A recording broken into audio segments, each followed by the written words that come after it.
Seorang raja memiliki banyak gajah dalam tentara perangnya. Ada seekor gajah yang sangat kuat, sangat patuh, dan sangat terampil, serta memiliki keterampilan perang terbaik. Dalam banyak pertempuran, dia dikirim ke medan perang, tidak pernah kembali kecuali dalam kemenangan. Dia adalah gajah kesayangan sang raja dari ratusan bahkan dari ribuan gajah lainnya. Sang gajah selalu berperang bersama sang raja, penguasa di wilayah barat tersebut. Waktu berjalan terus dan sang gajah semakin tua, sehingga baginda raja tidak lagi mengirimkannya ke medan perang. Tetapi gajah tersebut tetap menjadi bagian dari tim sang raja. Karena setiap saat ketika sang raja melihat gajah tersebut, dia menjadi senang, menjadi bahagia. Sang gajah tetap mendapatkan perhatian serta fasilitas utama dari sang raja. Suatu hari, sang gajah berjalan menuju tepi danau untuk minum. Ketika dekat bibir danau, sang gajah kakinya terjebak di lumpur di tepi danau. Setiap gerakannya bukan membawanya naik, namun semakin tenggelam perlahan.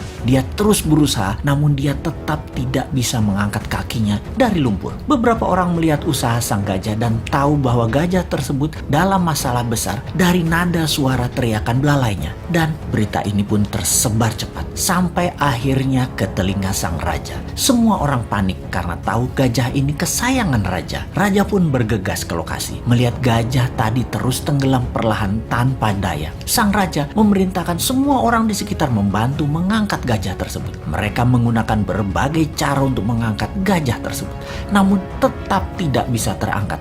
Ini bukan makhluk kecil, ini gajah yang besar. Dalam kegelisahan dan kepanikan raja serta orang sekitarnya, datanglah mantan Perdana Menteri penasehat sang raja dulu. Dia memahami situasi saat itu. Dia menatap sang gajah, kemudian menatap sang raja sambil mengatakan, "Baginda, mainkan genderang perang segera saat ini di sekitar danau. Mainkan dengan keras dan semangat." Raja pun terkejut dengan saran itu, namun dia perintahkan hal itu untuk dilaksanakan. Tak lama kemudian, genderang perang dimainkan, memainkan musik perang. Ajaib, mata sang gajah tua tadi berubah menajam. Tubuhnya mulai bergerak-gerak. Ada perubahan dari perilaku sang gajah kemudian. Sang gajah perlahan mulai bangkit dan tanpa bantuan siapapun, sang gajah perlahan menarik dirinya melawan sedotan lumpur dan bergerak naik serta kemudian berdiri. Semua orang terkejut, tak terkecuali sang raja. Ternyata bukan karena kekurangan atau kelemahan kemampuan fisik yang terjadi pada gajah tersebut. Yang dibutuhkan hanya suntikan semangat dari dalam. Dan ketika hal itu didapati,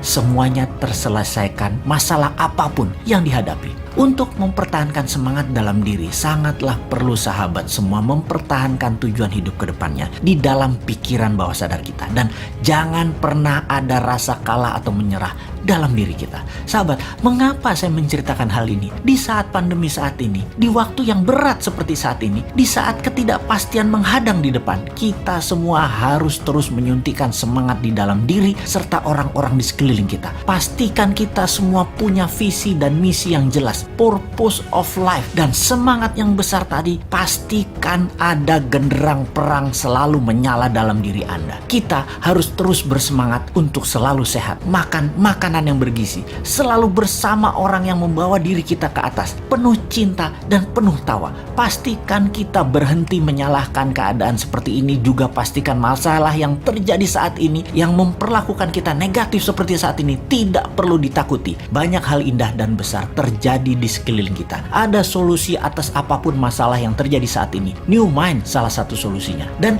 tak lupa, selalulah bersyukur atas apapun yang kita terima, bersyukur atas apa yang terlepas, dan bersyukur atas apa yang akan kita peroleh.